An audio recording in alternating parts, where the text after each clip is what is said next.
One of the first libraries I ever purchased was called Requiem Lite, which is a choral library from a company called Soundiron. Fast forward, and Soundiron reached out to me and asked if I'd be interested in reviewing their Hyperion Strings Ensemble library, which was their flagship library. And I said, absolutely. So we're going to dig in.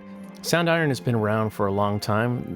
They have just a massive array of libraries, just an astounding number of libraries. They've been doing this for a long time. This is a string ensemble library, so you're not going to find solo patches. It requires the full version of Contact. You need about 140 gigs of storage. The ensemble consists of 5 sections of strings. We have 8 first violins, 7 second violins, 6 violas, 5 cellos, and 4 basses. This is probably one of the most flexible interfaces I think I've ever seen. If you want full control over everything, you're going to get that with this library. When you're loading up patches, you can load up any of the different mic positions, close stage, mid, far, depending on what you're going for. I've loaded up the multi-mic positions so that I can really show you what the different mics kind of sound like. So I've loaded up the multi-mic first violins. We got the master articulations so that I can show you the gazillion number of articulations that this library has. We have a body control, which kind of controls like the timbre of the instrument. We have attack and offset so that you can kind of manipulate where you want to take the sample from. If you want a softer attack, that sort of thing, you kind of use those together. The release control, volume, and a pseudo vibrato. This main thing here will be tied to your mod wheel.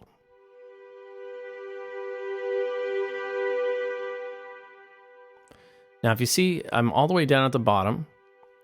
You can still hear it playing. Okay, if you want to control that, they have this really cool slider, the Niente slider. So you can really control how low you want that to go. So you can have some fun with that. That's a really cool thing. I don't think I've seen that in another library. Correct me if I'm wrong, at least not in a library that I own. You can load up individual articulations that will be assigned to your key switches. Okay, there's a lot to take in. You're going to want to spend some time with this library when you first get it. There's just so much that you can do with it. If you click on this, you'll see just a ton of articulations, and I'll play through some of those in a minute. You can load it up any different way that you want, and you can assign them to key switches by just assigning it right there. They have this edit button as well if you want a visual representation of what the patches look like, which is really cool. What you could do is just load up like your own kind of custom template and get everything exactly where you want it and then save that template. You can do that. You can mess around with your bow change depending on what you want. Response controls over here. There's an auto button. There's an additional articulation button that you can click on there, and you can do it from down here as well. You can change it down there. There's a panning button. There's minimum to maximum velocity, and this is the fader control. So I'm going to demonstrate that right now. Put it back to a quiet sustain. Okay, so you can see that is assigned to C1. I'm going to copy that. I'm going to paste it right here. So those are the same. And I'm going to change this slot to tremolo. So these are assigned to key switches now, but they're on the same key switch. And if I click on this button, I can make this one A, this one B, and then you have your controller over here.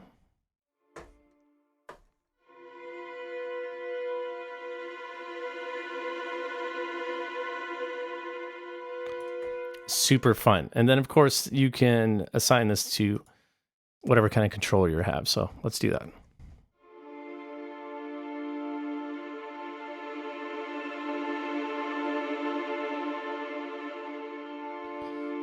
You're going to want like a proper MIDI controller with sliders. I have one on the way. Unfortunately, there's a little bit of a delay in the shipping, so it didn't get here in time for the review. You can get by with a mod wheel, don't get me wrong, but I think really to take advantage of everything this library has to offer, you're going to want a proper controller. So you can see just in the main part of the interface, there's just a ton of stuff that you can do. Okay, then you have your effects panel, the next panel over. Filter, compressor, EQ. They have presets. You can tweak it. You can save your presets, whatever you want to do. In the space button, we have our reverb. Okay, I think it comes preset with the algorithmic reverb, which I did not love. Convolution sounds really nice. Or you could just leave the reverb off and you can bust everything out to your favorite reverb, whatever you want to do. Okay, you can also move these guys around.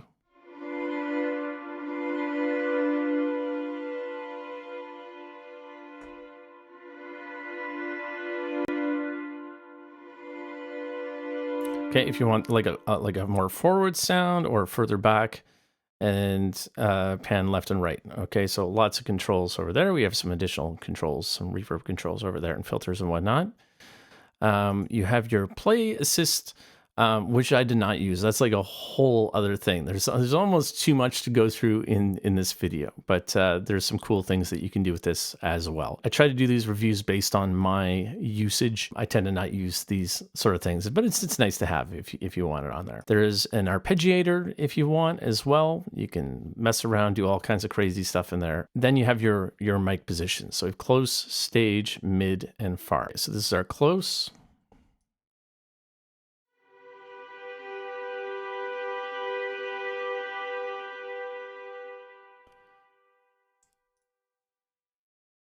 It's our stage.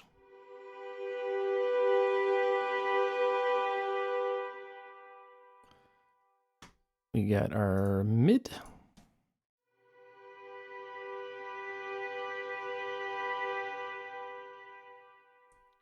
And we got our far.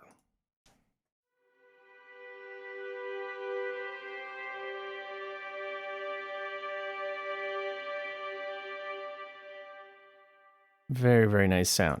So I think I mostly went with kind of the stage and the far, and I think I kind of pushed the far up a little bit. That's kind of the sound I was looking for. But lots of things that you can tweak. And again, if you get something just right in a setting that you want, you can save that preset.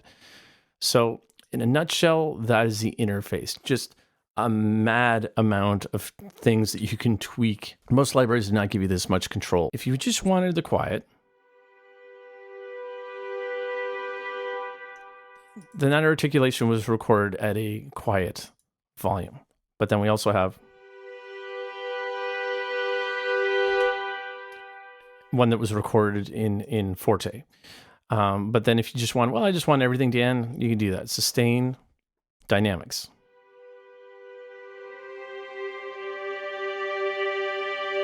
Okay, so tons of control. They've broken down the individual articulations. You can, if you want it, you can get it.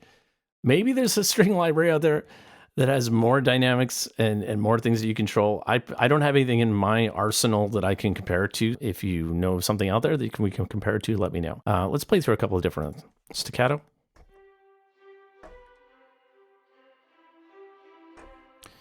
Okay, we can change.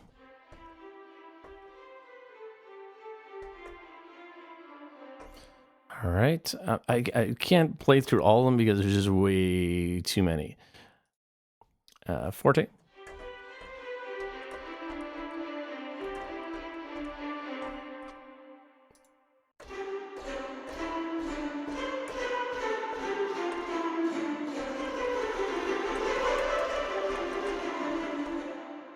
And I got a lot of reverb on there, so if you really wanted to hear, I can dial it back a little bit.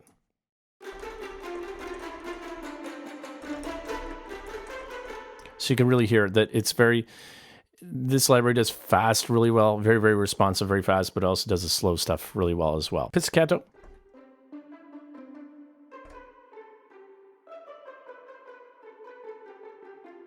Flautando I always love.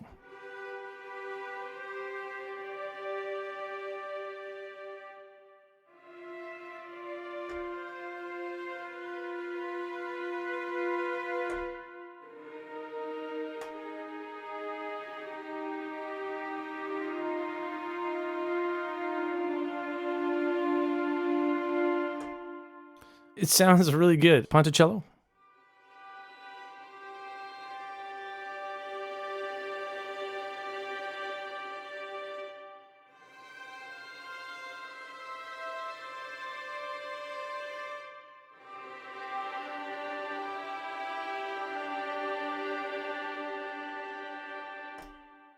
Let's do some of these fun ones.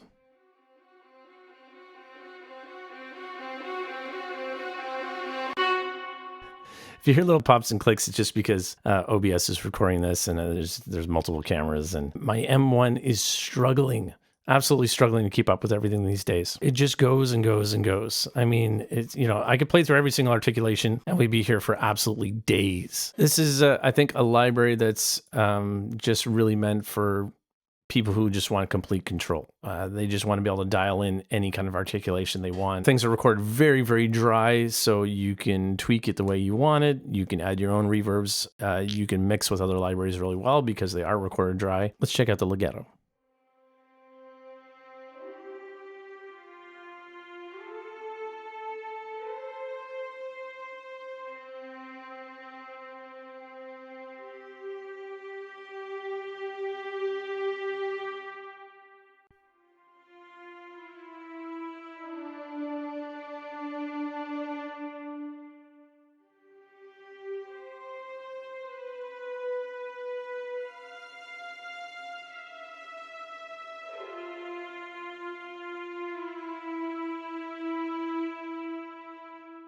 Portamento would be controlled by playing at a lower velocity.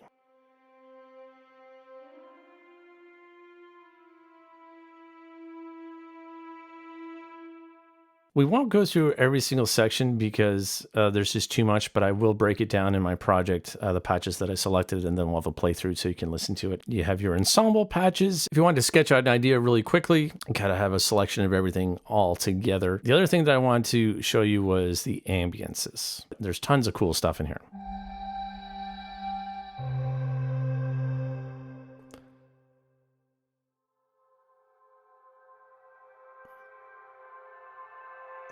So like if you want stuff for like, you know, sound design, all kinds of fun stuff in there. So there's this ambient, you know, kind of synthy sort of patch, tons of stuff in there you can go through, and there's like just a ton of sounds as well. We'll play through a couple.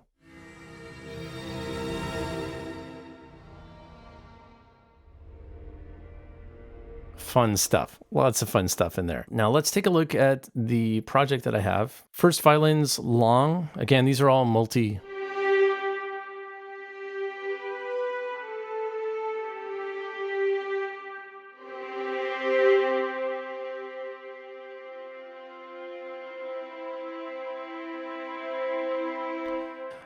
I used all multi-mic positions for all the patches. Okay, so we got our sustains. That is the same sound, just added later on. We got the violin legatos.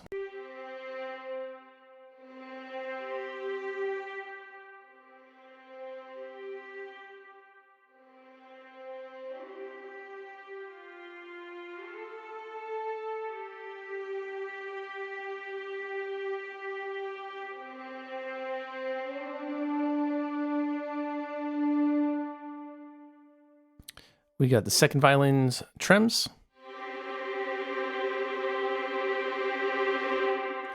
Super fun. We got the viola's legato.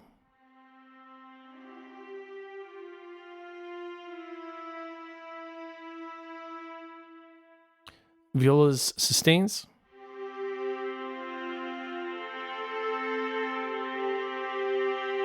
I'm a sustain guy. You know, I love the sustain patches. Cello harmonics.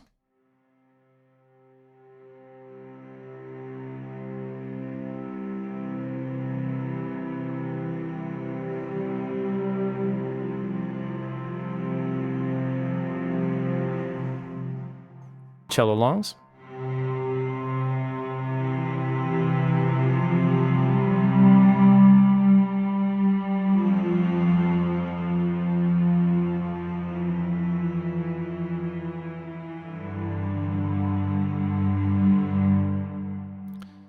Cello legato.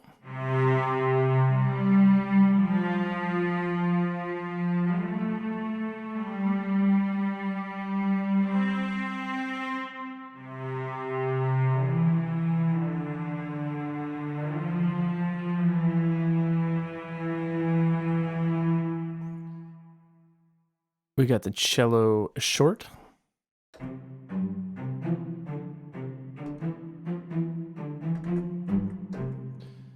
And we got some basses, short.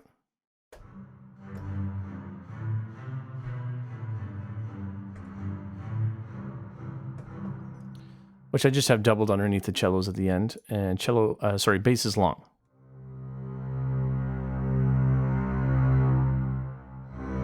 Let's hear it way down low.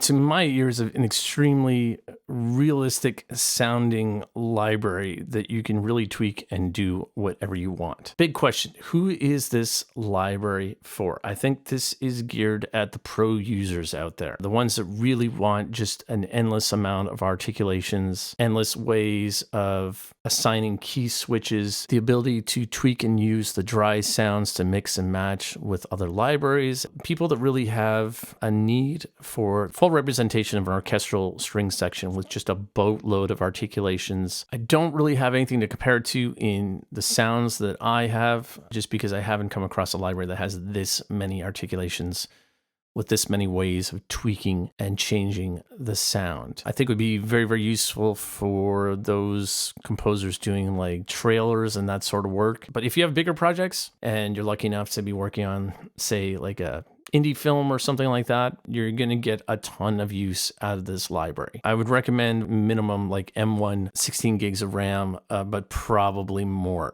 because you heard little pops and clicks in there. So because I was using the multi-mic positions, it's taking a lot of processing power, and because I'm running all this other stuff in the background, multi-cameras and whatnot. So this library was 8 years in the works. So it's not like they just threw this together. Before the playthrough, I'm going to bounce down all the individual tracks so we don't have to listen to all those pops and clicks. Thanks for watching, friends. Stay safe.